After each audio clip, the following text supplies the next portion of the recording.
Hey travelers, Tia here, and today we're moving on to step 2. Step 2 can be a little bit more fun because now you start to dig into neighborhoods and learning about where you're going. So before we get started, please remember to like and subscribe.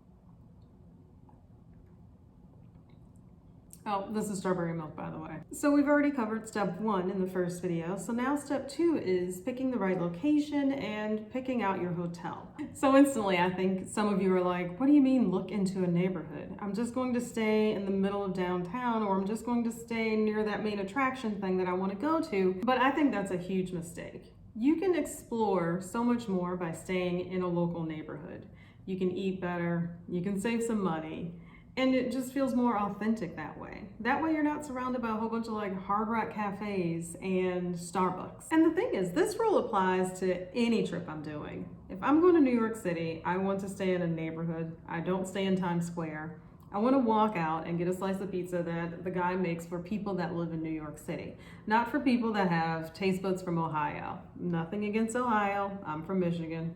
So to illustrate this better, I started thinking about any places we went that kind of required me to dig a little bit further, because some places are a little bit more detailed than others. And all I could think of was Paris. Oh, beautiful, beautiful Paris.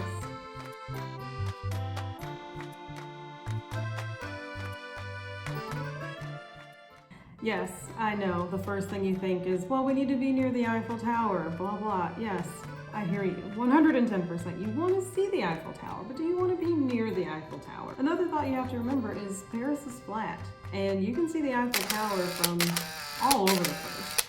Not that you ever take it for granted. Every time you see it, you kind of pause, and you go, wow, that's beautiful. But do you need to be near it? Do you need to be staying under it the whole entire time? Not really.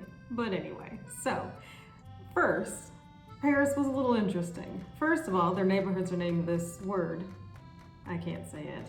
And the second thing is they're numbered, so that makes it a little bit more confusing, but I still figured it out. So to figure out what neighborhood spoke to us and fit us, I used a few apps. I used TripSavvy, and then I also used TripAdvisor. And each one of them have a write-up about each one of those neighborhoods. TripSavvy is a little bit more detailed because it's not really all about you being there for vacation. It's almost like you could be using it to move there. So I ended up selecting the 9th neighborhood, and the reason I selected that one was because it sounded just like where we live.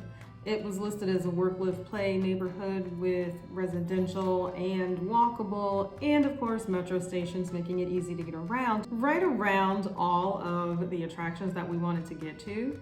But not in any attraction area.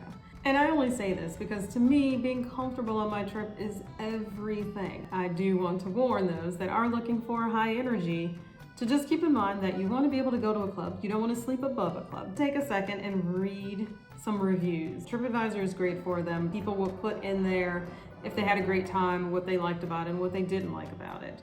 You want to be able to get some sleep possibly sometimes on your vacation.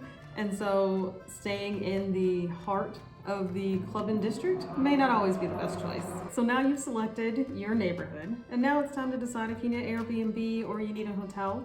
For some of you, it's a no-brainer. You instantly do Airbnb. For others, instantly do a hotel. We're hotel people.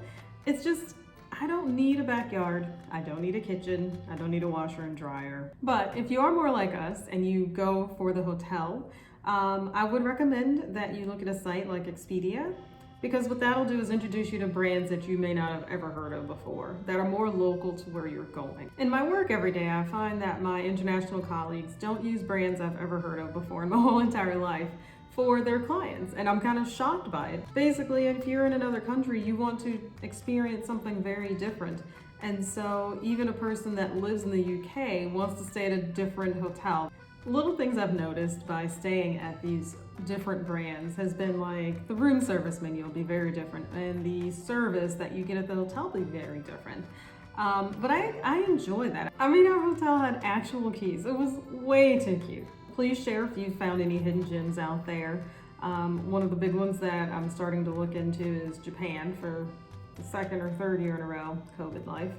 And I will be doing a COVID travel video that'll be coming up next month. Our lives are now going to be touched by this forever. and we're gonna have to start trying to experience and enjoy life again. So anyway, please remember to like and subscribe. Thank you all very much, and I'll see you in the next one.